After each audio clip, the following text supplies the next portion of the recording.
Hello students, we are doing chapter subsidiary books जिसके अंदर हम कैश बुक कर रहे हैं. Under cash book we are already done with single column cash book, simple cash book. आज का हमारा टॉपिक है double column cash book.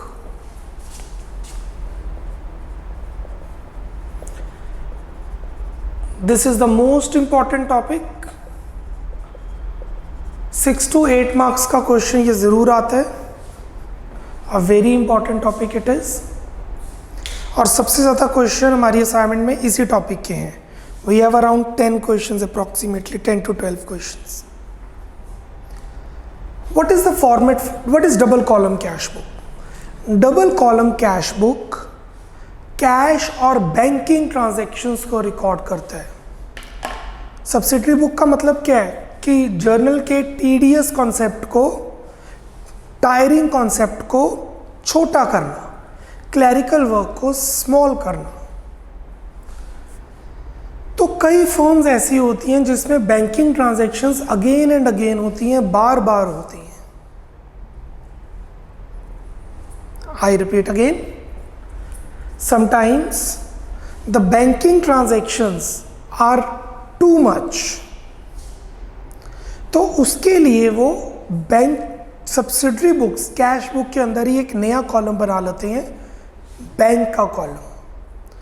So the format for double column cash book is date, particulars, voucher number हम नहीं बनाते हैं, ledger folio, cash, bank, date, particulars. ये preferred रहता है कि आप इसे लैंडस्केप में रखें क्योंकि इसके कॉलम ज़्यादा रहते हैं. फॉर्मेट ऐसे ही बना लो, जब सम्स करेंगे तो लैंडस्केप मॉडल में रखिएगा तो बेटर रहेगा. Unless you have a big register. Cash, bank.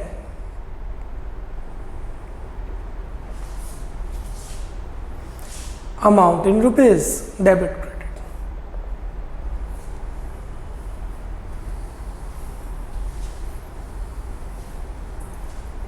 This is the format. एक नया कॉलम आ गया बैंक के लिए और उसके अंदर हम सारी बैंकिंग ट्रांजैक्शंस डालेंगे. अगर बैंक में पैसा आ रहा है तो it will be recorded on the debit side. अगर बैंक से पैसा जा रहा है it will be recorded on the credit side. I repeat, if cash is coming in the bank, debit. If cash is going out of the bank, credit. Write down note. इसकी कुछ explanation देने वाला हूं मैं आपको. Notes. Number 1, bank column records all transactions relating to bank. Bank column में आप सारी एंट्रीज रिकॉर्ड करेंगे जो बैंक से रिलेट करती है. Full stop.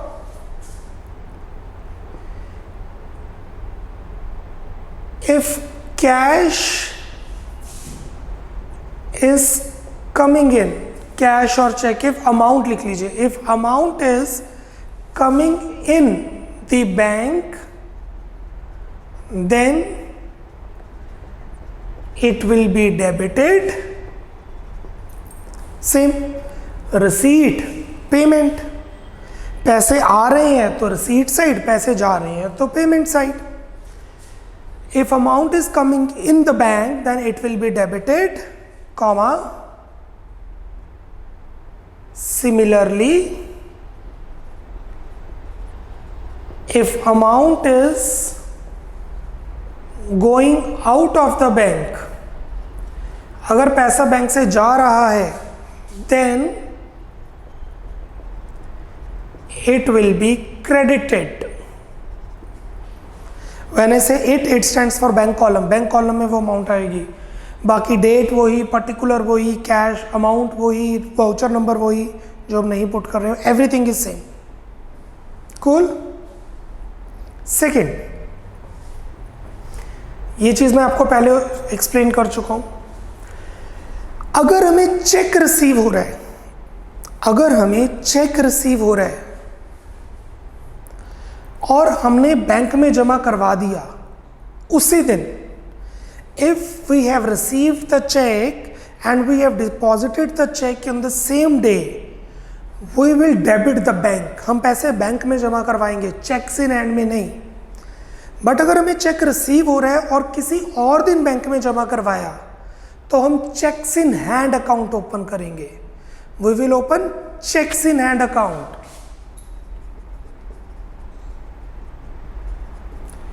ये दो चीजें भी लिखवानी है, अपने रेफरेंस के लिए लिखा है ये। Number 2, if checks are received and deposited in the bank on the same day, if checks are received and deposited in the bank on the same day, then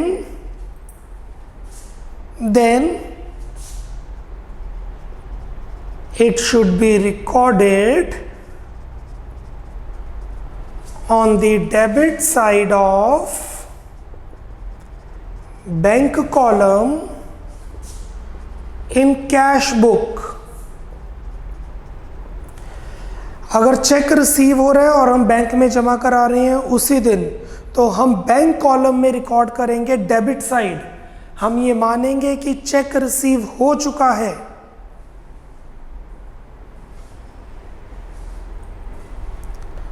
third,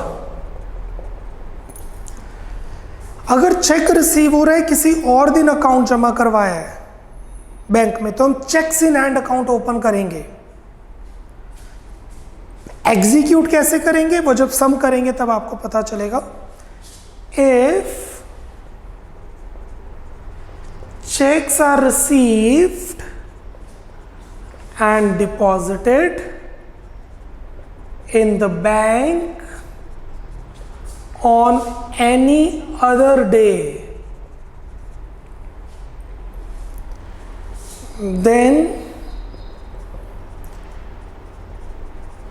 it should be recorded not in the cash book, then it should not be recorded not in the cash book but in journal under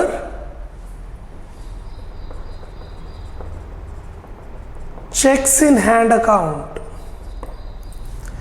जब cheque receive किया जाता है और bank में जमा करवाया जाता है अलग अलग दिनों में, तो हम कैश बुक में रिकॉर्ड नहीं करेंगे, हम रिकॉर्ड करेंगे जर्नल में, और उसका अकाउंट हेड रहेगा चेक्स इन हैंड। फिर जर्नल में कब रिकॉर्ड करेंगे, कैश बुक में कब रिकॉर्ड करेंगे, जब चेक बैंक में जमा करवाएंगे, full stop. When cheques are deposited in bank, then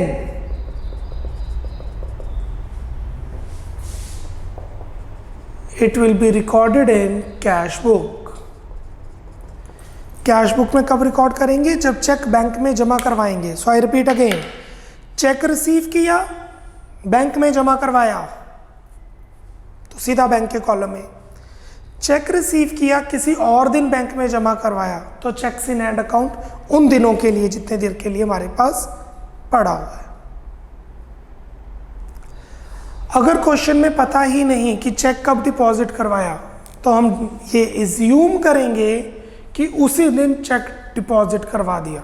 मतलब आपको पूरा क्वेश्चन पहले पढ़ना पड़ेगा। You have to read full question, जब चेक रिसीव किया कब डिपॉजिट करवाया, क्योंकि जब चेक रिसीव किया आगे वाले क्वेश्चन में लिखा होगा 2-3 पॉइंट्स के बाद कि चेक अब जमा करवाया, तो you need to read the question full first. Fourth, If question is silent,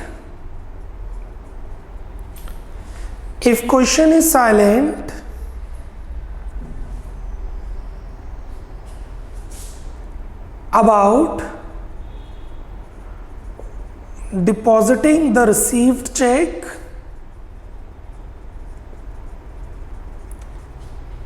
if question is silent about depositing the received check, then it is assumed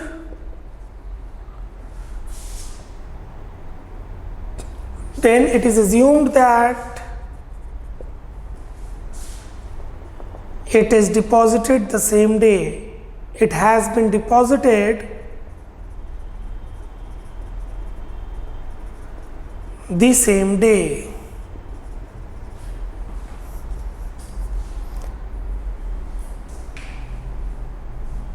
Cool?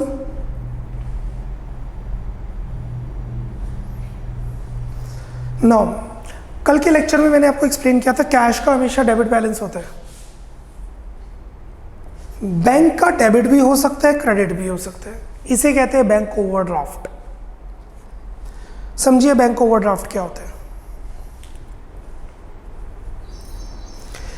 मेरे बैंक में 1 लाख रुपीस पड़े हुए, ध्यान दीजिएगा, मेरे बैंक में 1 लाख रुपीस पड़े हुए हैं और मुझे ध्यान में नहीं, मैंने किसी को चेक काट के दे दिया 1,05,000 का। मेरे बैंक में 1 लाख रुपीस पड़े हुए हैं, मैंने किसी को चेक काट के दे दिया 1,05,000 का, and it is not in my mind कि 1 लाख ही पड़े हैं सिर्फ। अब बैंक के पास 2 ऑप्शन है, या तो मेरा चेक बाउंस कर दें, या अगर चेक बाउंस ना करें, मेरे अकाउंट से 1 लाख तो निकाल लें, 5,000 नेगेटिव में शो कर दें। अगली बार जब मैं बैंक में पैसे जमा करवाऊंगा तो वहां से वो डिडक्ट कर लेंगे कुछ इंटरेस्ट चार्ज करके, kind of credit card. This is called bank overdraft. Overdrawn. जब आप बैंक से पैसे ज़्यादा निकाल लेते हैं जितने बैंक में पड़े हों, उसे कहते हैं बैंक ओवरड्राफ्ट। ये फैसिलिटी सबके पास नहीं होती, ये फैसिलिटी को लिमिट कहते हैं जनरल लैंग्वेज में। ये फैसिलिटी बैंक वाला उसी को देते हैं जो नंबर 1 मांगे अपने एसेट गिरवी रख के कि भाई ये एसेट आप रखो, एफडी आप रखो, मेरी लिमिट बना दो। या फिर गुडविल हो, जब बैंक को पता है कि इतना अच्छा कस्टमर है, 10 साल से कोई चेक बाउंस नहीं हुआ, अब 5,000 के लिए अगर हमने चेक बाउंस कर दिया तो उसकी गुडविल खराब हो जाएगी, तो बैंक वाले मेरे को कॉल कर देंगे, मैसेज कर देंगे कि पैसे जमा करवा दो, ओवरड्राफ्ट हो गया। यस, इतनी अथॉरिटी बैंक के पास होती है। करोड़ रुपए, लाख रुपए में 5,000 रुपये possible. So technically what is bank overdraft?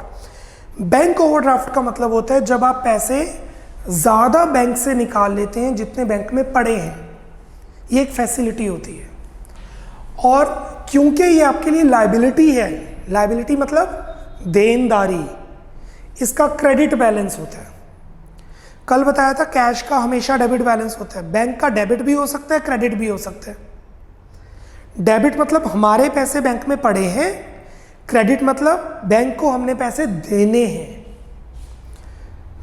Note number 5,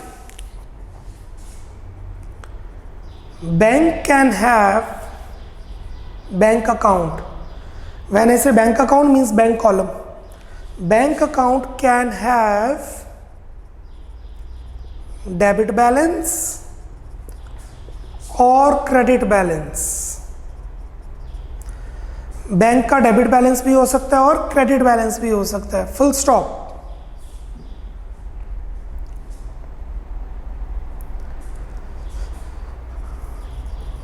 debit balance imply our funds are there in the bank। Debit का मतलब है हमारे फंड्स बैंक में पड़े हुए हैं, full stop. Credit balance imply we have to pay bank, that is it is our liability credit balance का मतलब क्या होता है कि वो हमारी लायबिलिटी है, हमारी देनदारी है। It is known as bank overdraft. It is known as bank overdraft.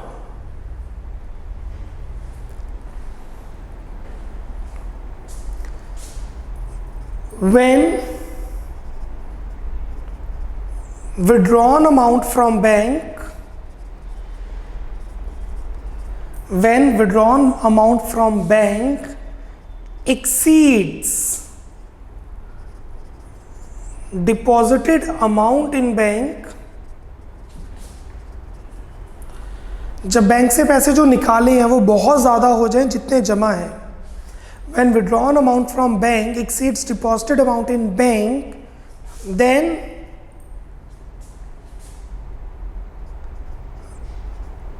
bank overdraft facility has been used। तो ये फैसिलिटी किसी किसी को ही मिलती है। Clear everyone?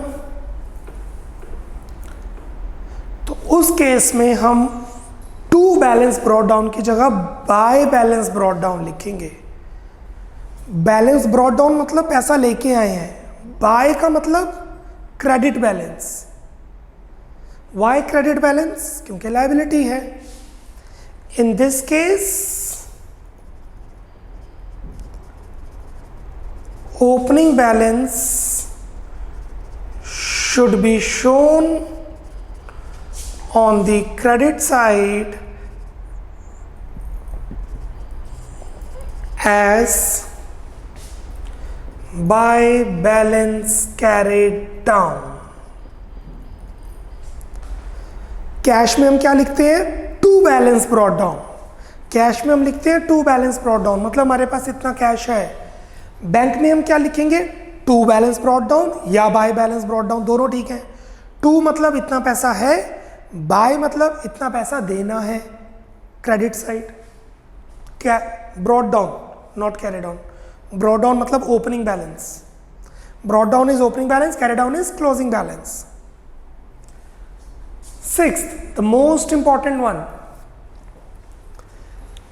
दो एंट्रीज ऐसी होती हैं जिसे कॉन्ट्रा एंट्री कहते हैं। कॉन्ट्रा,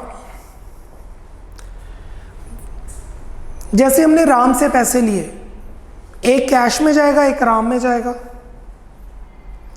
मैंने सैलरी पे की, एक सैलरी में जाएगा, एक कैश में जाएगा। मैंने फर्नीचर खरीदा, एक फर्नीचर में जाएगा, एक कैश में जाएगा। मैंने फर्नीचर चेक से खरीदा, एक फर्नीचर में जाएगा, एक बैंक में जाएगा। कूल। अगर मैंने बैंक से पैसे निकाले, एक कैश में जाएगा, एक बैंक में जाएगा। कैश भी यहां, बैंक भी यहां। बैंक से पैसे निकाले, कैश बढ़ गया, debit side of cash. Bank कम हो गया, क्रेडिट साइड ऑफ बैंक। मैंने बैंक से पैसे निकाले, कैश बढ़ गया, debit side of cash receiving. Bank कम हो गया, credit side of bank payment. दोनों तरफ रिकॉर्ड हो गया। Contra entry. कॉन्ट्रा एंट्री वो होती है जो कैश बुक की दोनों साइड्स पे इकट्ठी रिकॉर्ड हो, और कहीं रिकॉर्ड नहीं होती वो। मैंने बैंक में पैसे जमा करवा दिए, मैंने बैंक में पैसे जमा करा दिए। What is the entry? Bank to cash. मैंने बैंक में पैसे जमा करवा दिए, एंट्री बनेगी बैंक टू कैश। बैंक बढ़ गया, कैश कम हो गया। बैंक बढ़ गया, debit side of bank. Cash कम हो गया, credit side of cash. this side contra entry. There are two contra entries, cash to bank, bank to cash. Cash to bank, जब बैंक से पैसे निकालो। कैश बैंक टू कैश, जब cash bank में जमा करवाओ। और उसमें हम लेजर फोलियो में सी लिखते हैं। C is page number. Page number तो है ही नहीं, मतलब कॉन्ट्रा एंट्री। इसका कोई पेज नंबर नहीं है, इसके सामने है। इसकी एंट्री इसके सामने, इसकी एंट्री इसके सामने है। Contra, mirror image. लिखिए, when a cash is deposited in bank, b cash is withdrawn from bank। जब आप कैश बैंक से निकाल रहे हैं या जब आप कैश बैंक में जमा करवा रहे हैं, then both cash and bank account has been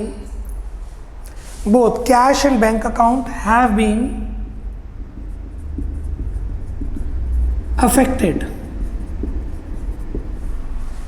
ये दोनों अकाउंट अफेक्ट हो रहे हैं, full stop. thus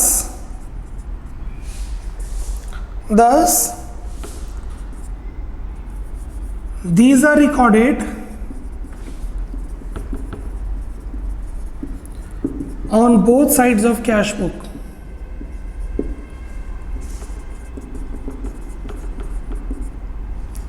that is receipt side bracket में debit and payment side bracket में क्रेडिट। जब कैश बैंक में जमा करवाया जाता है या कैश बैंक से निकाला जाता है, प्राइवेट यूज़ के लिए नहीं, ऑफिस यूज़ के लिए। प्राइवेट यूज़ के लिए तो ड्राइंग्स होती हैं, तो कैश और बैंक दोनों ही इफेक्ट होते हैं। कैश बढ़ गया बैंक कम हो गया, या बैंक बढ़ गया कैश कम हो गया, इसलिए ये दोनों तरफ रिकॉर्ड होगा, debit side credit side, receipt side and payment side, full stop.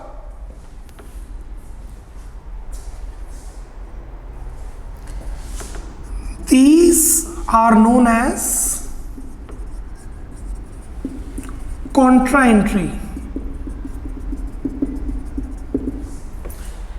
इसे कॉन्ट्रा एंट्री कहा जाता है। और कैसे पता चलेगा कॉन्ट्रा एंट्री है? It will be shown on the ledger folio. क्योंकि देखिए, कैश भी यहाँ, बैंक भी यहाँ, सैलरी अकाउंट अलग होता है, फर्नीचर अकाउंट होता है, कैश यहाँ, बैंक यहाँ, कोई और पेज नंबर तो है ही नहीं, इसलिए लेजर फोलियो में पेज नंबर की जगह सी लिखते हैं। इट इज शोन एज, या इट इज रिप्रेजेंटेड आ जाएगा, इट इज रिप्रेजेंटेड एज, ये देखिए जैसे कॉपीराइट का साइन होता है, circle C, C in a circle, it is represented as this symbol in the LF column, it is represented as C symbol in the ledger folio column corresponding to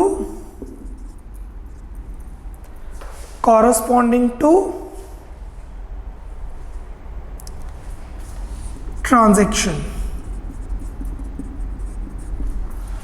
transaction के सामने, जैसे यहाँ furniture है, furniture के सामने, यहाँ salary है, salary के सामने। कूल। अब इसके सम्स करेंगे। वी हैव डबल कॉलम के around questions 4 from 416। We have around 13 question. ये सारे क्वेश्चंस मैंने ही करवाने हैं आपको। सो अराउंड 13 है, तो अराउंड 20 क्वेश्चंस, 26 क्वेश्चंस आप खुद प्रैक्टिस करेंगे इसकी। कुछ पहले क्वेश्चंस मैं करवा लूँ, आपको आइडिया हो जाए कैसे क्वेश्चंस करते हैं। Till then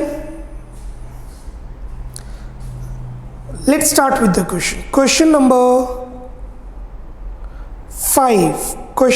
5। So let's make a format now. 5th question में लिखे है, prepare 2 column cash book of messrs AB and company with cash and bank column। I know I have left the 4th one। In the books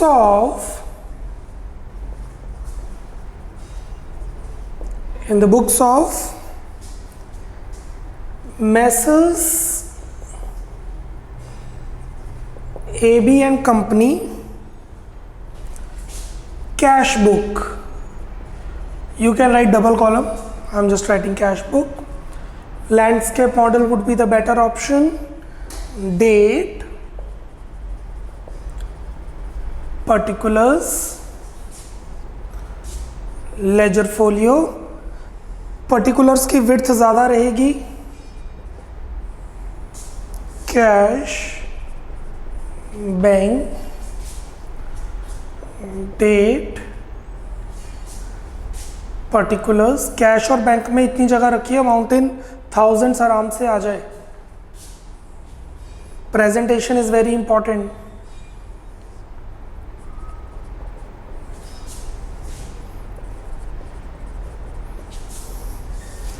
और यहाँ वही journal देखते हैं अब आता भी है कि नहीं इस क्वेश्चन में कोई entry. Amount in rupees, this is credit side, this is debit side. Amount in rupees.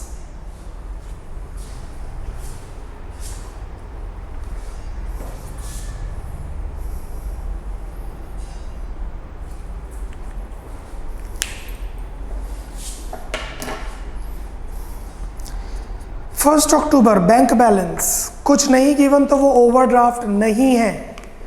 कुछ नहीं गिवन तो वो ओवरड्राफ्ट नहीं है. ओवरड्राफ्ट तब होगा जब मेंशन किया होगा credit. First October 2018 to balance brought down. मेरे कैश में थे 3030 रुपीज़, मेरी जेब में 3030 रुपीज़ है और बैंक में है 7475 रुपीज़. मेरे बैंक में है 7475 रुपये और कैश में है 3030 रुपये. सेकेंड अक्टूबर कैश परचेजेस. गुड्स खरीदे. पैसे आ रहे हैं या जा रहे हैं? पैसे जा रहे हैं. Cash purchases, cash is going out. Credit side. Second October by purchases account. कौन से कॉलम में? बैंक से पैसा जा रहा है तो बैंक के कॉलम में, कैश से पैसा जा रहा है तो कैश के कॉलम में. कैश परचेजेस कैश के कॉलम में.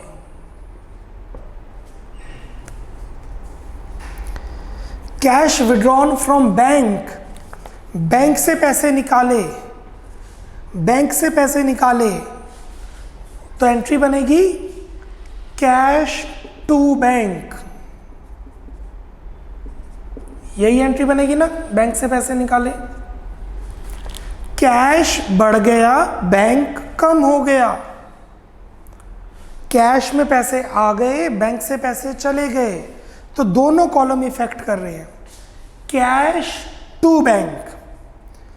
कैश में पैसे आ गए कैश के कॉलम में. देखिए कैश में पैसे आ गए कैश के कॉलम में. कैसे पैसे आए? बैंक से निकाले.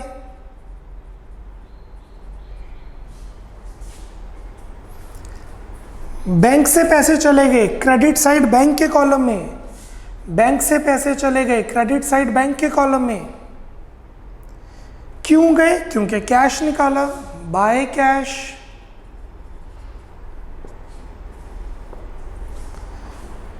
क्योंकि आप देख सकते हैं debit side of cash, credit side of bank. Cash के कॉलम में तो बैंक लिखा, बैंक के कॉलम में तो कैश लिखा क्योंकि एंट्री है bank, cash to bank. Contra entry C in ledger folio और लाइक दिस, एक ही बात है. I am just writing C. Contra entry लिखना जरूरी है. And the date is 4th October.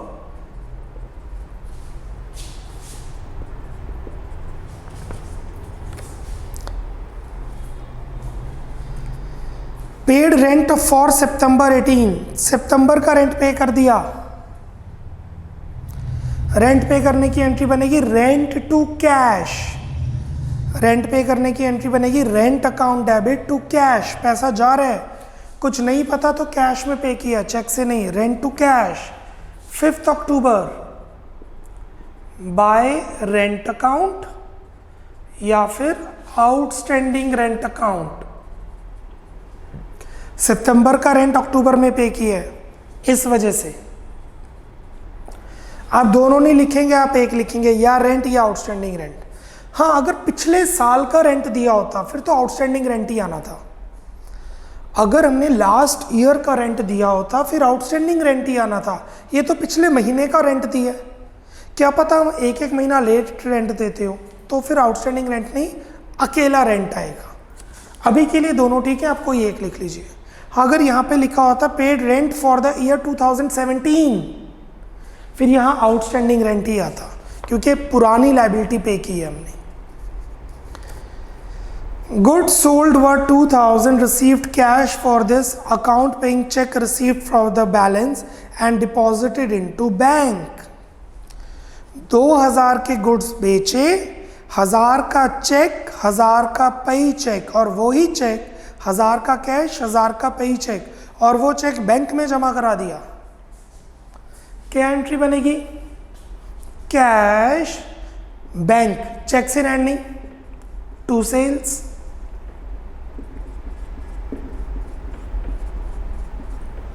Check in hand नहीं, क्योंकि उसी दिन जमा करवाए। देखिए 2000 के गुड्स बेचे, 2000 के गुड्स बेचे, 1000 कैश में, 1000 चेक में, चेक सेम डे जमा करा दिया।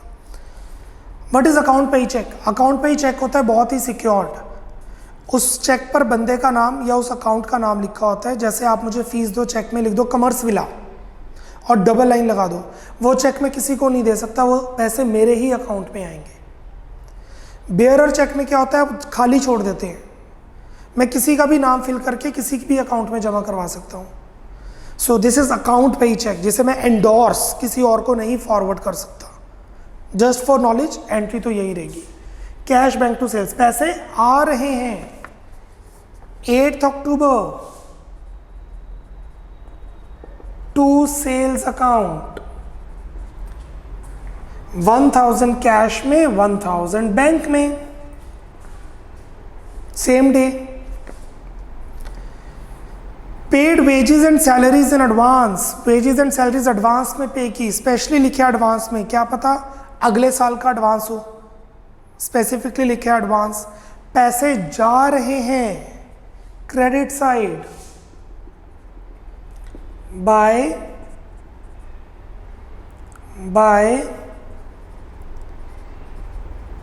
prepaid wages and salaries. Cash is going out, prepaid salaries and wages 1100।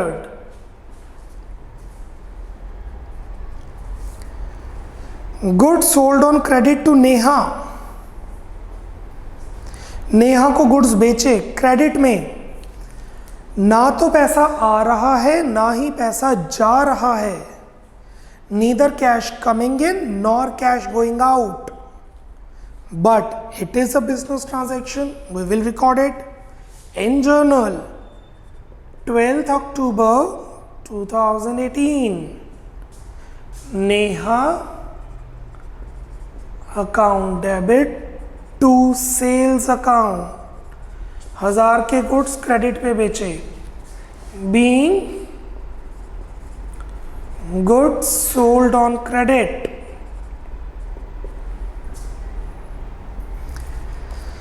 bearer check received for sale of 12th October 18, 940, 940 का चेक रिसीव किया, फुल सेटलमेंट में नहीं लिखा। कितने के गुड्स बेचे थे? 1000 के। आज चेक रिसीव किया 15 अक्टूबर को, 3 दिन के बाद। बेयरर चेक, बेयरर चेक होता है हम किसी को भी जमा करवा सकते हैं, अपने अकाउंट में, किसी के अकाउंट में, उस पर नाम नहीं लिखा होता, हम नाम फिल करके आगे दे सकते हैं। ट्रांसफरेबल इन नेचर, एंडोर्स कहते हैं इसको हम। चेक कब जमा करवाया, कुछ भी मेंशन नहीं है कब चेक जमा करवाया, तो हम ये मानेंगे उसी दिन चेक जमा करवा दिया। सो 15th अक्टूबर को नेहा ने चेक दिया बैंक टू नेहा, पर बैंक तो सब्सिडरी बुक में है, checks in account, checks in hand तो है ही नहीं। सो टू नेहाज अकाउंट 940, बैंक के कॉलम में, चेक्स इन हैंड के कॉलम में नहीं। 15 अक्टूबर,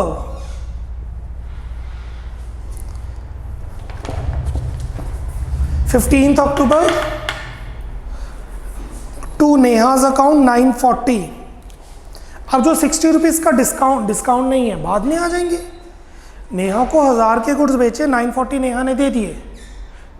60 रुपीज़ फुल सेटलमेंट में तो लिखा नहीं, मतलब फुल सेटलमेंट नहीं है, डिस्काउंट नहीं दिया। 60 रुपीज़ बाद में आ जाएंगे, कहीं नहीं जाएगा। 1000 नेहा डेबिट, 940 नेहा क्रेडिट, 60 अभी नेहा से लेने हैं। 18 October, cash sales after allowing 50,000, 50 का डिस्काउंट दिया 1000 की सेल्स की। So the entry would be to sales. 18 October, to sales account, 1000 की सेल्स हुई 1050 की, 50 का डिस्काउंट है, कहीं रिकॉर्ड नहीं किया, ट्रेड डिस्काउंट मान लेते हैं। हमें मेंशन थोड़ा है कैश डिस्काउंट है कि ट्रेड, कैश होता तो जर्नल एंट्री डालनी पड़ती। Discount allowed to customer, 50 rupees का डिस्काउंट है। अगर ये ट्रेड डिस्काउंट है तो कहीं रिकॉर्ड नहीं होगा, कैश डिस्काउंट है तो एंट्री बनेगी डिस्काउंट अलाउड टू डेटर। मैंने क्या मानी है, ये ट्रेड डिस्काउंट, कुछ ना मेंशन हो ट्रेड मान लो, इजी रहता है। 18 अक्टूबर, ₹50 discount given has been treated as trade discount। अगर आप कैश डिस्काउंट मानेंगे तो जर्नल एंट्री डाल दो, ट्रेड मानेंगे तो नोट दे दो, लिखना तो पड़ेगा ही। Good sold for cash after allowing cash discount of 30, यहां लिखे cash discount, and payment received by bearer cheque 770, 770 cheque से रिसीव किए। गिवन नहीं है चेक कब जमा कराया, तो उसी दिन जमा करवा दिया। 25 अक्टूबर, टू सेल्स अकाउंट, चेक है तो बैंक के कॉलम में जाएगा, चेक है तो बैंक के कॉलम में जाएगा 770, और 30 का कैश डिस्काउंट है तो इसको रिकॉर्ड करेंगे। Discount allowed account debit to customer,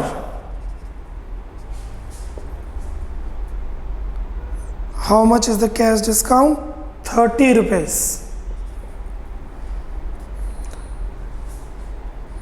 cool. Next, goods purchased for cash 800, आप यहां पे कस्टमर भी लिख सकते हैं, सेल्स की जगह customer account.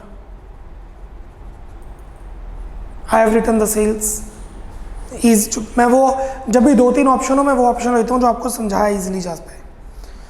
Goods purchased for cash 800 and discount received 50, goods खरीदे हैं 27th, by purchases no GST 800,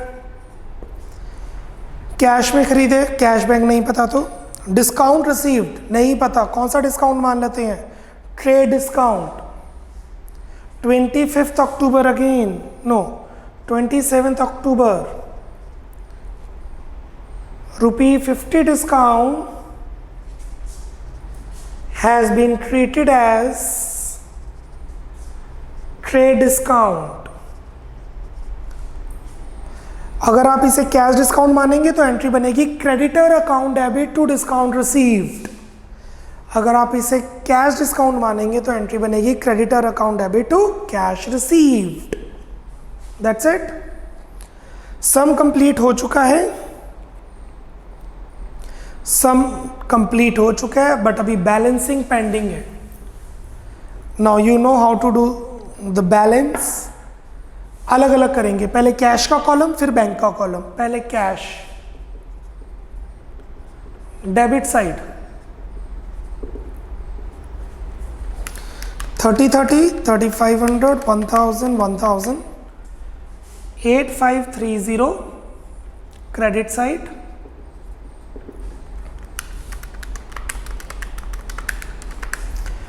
4470.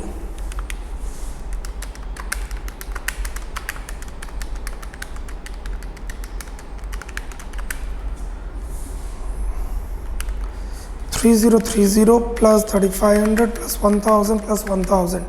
The debit side of the cash column, मैं पहले कैश को कर रहा हूँ, कैश का डेबिट आ रहा है 8530 और क्रेडिट साइड का टोटल आ रहा है 4470. क्रेडिट शॉर्ट है और डिफरेंस है 4060.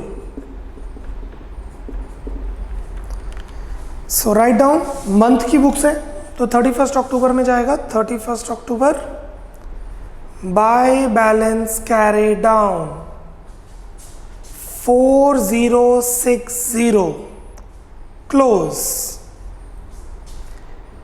8530 और कैरी डाउन अब बन जाएगा brought down to balance brought down 4060. See कुल मैंने पहले कैश को क्लोज किया, डेबिट साइड का टोटल, क्रेडिट साइड का total, finding the difference, putting on the shorter side, writing the total, close with the double line, carry down would be brought down for the next year. मतलब इस time मेरे पास 4060 रुपए पड़े हुए हैं. Now we are doing the same with the bank. This is rough, you need not do that. Debit side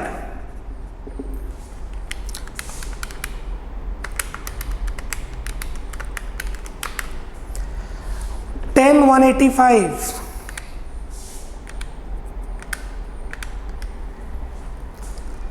credit side एक ही है बस 3500.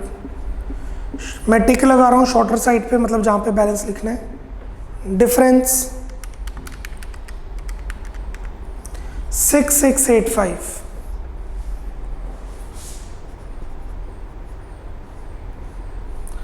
टोटल 10,185. 10,185 और ये चला जाएगा ब्रॉड डाउन में. इसका मतलब साल शुरू होने पर, साल खत्म होने पर, नॉट साल, मंथ कंप्लीट होने पर कैश में मेरे पास है 4060 रुपये और बैंक में मेरे पास पड़े हुए हैं 6685 rupees and both are assets. This is asset bank, क्योंकि उससे मैंने इतने पैसे लेने हैं, वो मेरा डेटर बन गया. रिप्रेजेंटेटिव पर्सनल अकाउंट होता है बैंक. अगर उसका क्रेडिट बैलेंस हो तो बैंक ओवरड्राफ्ट, उसको पैसे देने हैं. Clear? This is all about lecture number 3. Tomorrow in lecture 4 will continue with this. अभी कम से कम 4 लेक्चर हम और लगाने वाले हैं डबल कॉलम कैश बुक में. जितनी प्रैक्टिस करेंगे उतनी ही कम है इसमें. Till then, bye bye, take care, God bless.